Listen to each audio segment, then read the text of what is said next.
Kaleshwaram project executive ఇంజనీర్గా పనిచేసిన నూనె శ్రీధర్ ఇంట్లో ఏసీబీ సోదాలు చేస్తోంది. ఆయనకు సంబంధించిన 20 చోట్ల తనిఖీలు చేస్తున్నారు ఏసీబీ అధికారులు. గత ప్రభుత్వంలో ఇరిగేషన్ శాఖలో కీలకంగా పనిచేశారు నూనె శ్రీధర్. దాంతో ఆయనపై ఆదాయానికి మించిన ఆస్తులనే ఆరోపణలు వచ్చాయి. దాంతో ఏసీబీ రంగంలోకి దిగింది. ఇరిగేషన్ శాఖలో ప్రాజెక్టులు కట్టబెట్టి 100 కోట్లు సంపాదించన్న ఆరోపణలతో ఏసీబీ అధికారులు సోదాలు చేస్తున్నారు.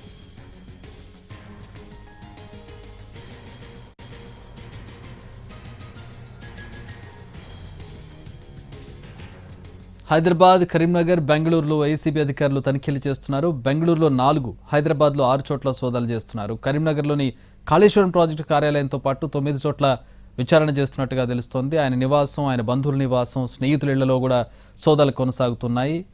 ఇటు మా ప్రతినిధి రాధాకృష్ణ జాయిన్ అవుతున్నారు. ఈ సోదాలకు సంబంధించి మరిన్ని వివరాలు తెలుసుకుందాం.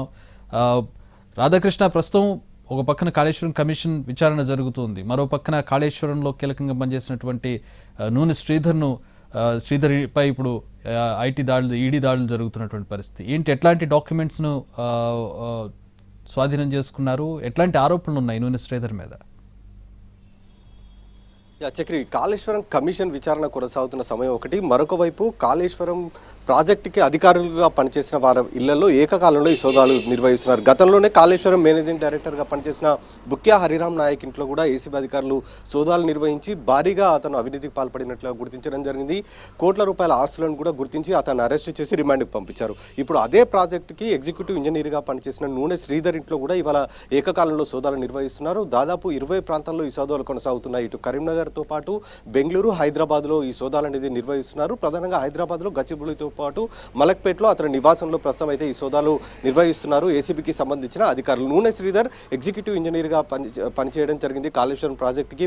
ప్రధానంగా 6, 7, 8 ప్యాకేజీలు ఏవైతే ఉన్నాయో ఈ ప్యాకేజీకి సంబంధించిన బాధ్యతలన్నీ కూడా అతను అప్పుడే చూసుకున్నాడు. గాయత్రి పంప్ హౌస్, ఇప్పుడు మనం బాహుబలి పంప్ హౌస్లు ఏవైతే చెప్తుంటామో వాటి నిర్మాణ సమయంలో అతను మొత్తం కూడా వాటి మెయింటెనెన్స్ అతను అక్కడే ఉండి చూసుకోవడం జరిగింది.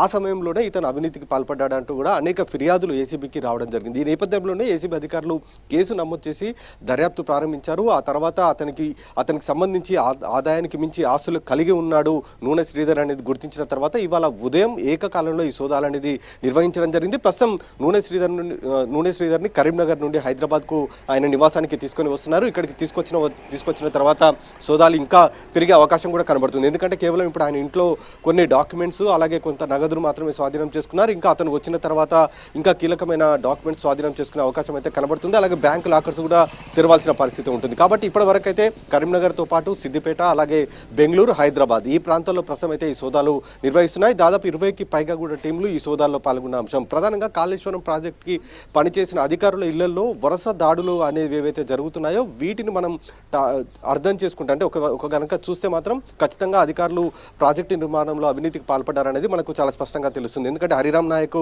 గతంలో కాళేశ్వరం ప్రాజెక్టు పనిచేశారు. అతను కూడా ఆదాయానికి మించి ఆస్తులు కలిగి ఉన్నాడని అతని ఇంట్లో రైడ్ చేయడం జరిగింది. ఇప్పుడు నూనె శ్రీధర్ ఈ విధంగా వరుసగా ఉన్నతాధికారులుగా పనిచేసిన వాళ్ళ ఇళ్లలో ఈ సోదాలు అనేది నిర్వహిస్తుండడం వెనుక ఖచ్చితంగా అవినీతి ఉందనేది మనకు తెలుస్తుంది. Chakri, all right, thanks for the updates Radhakrishna.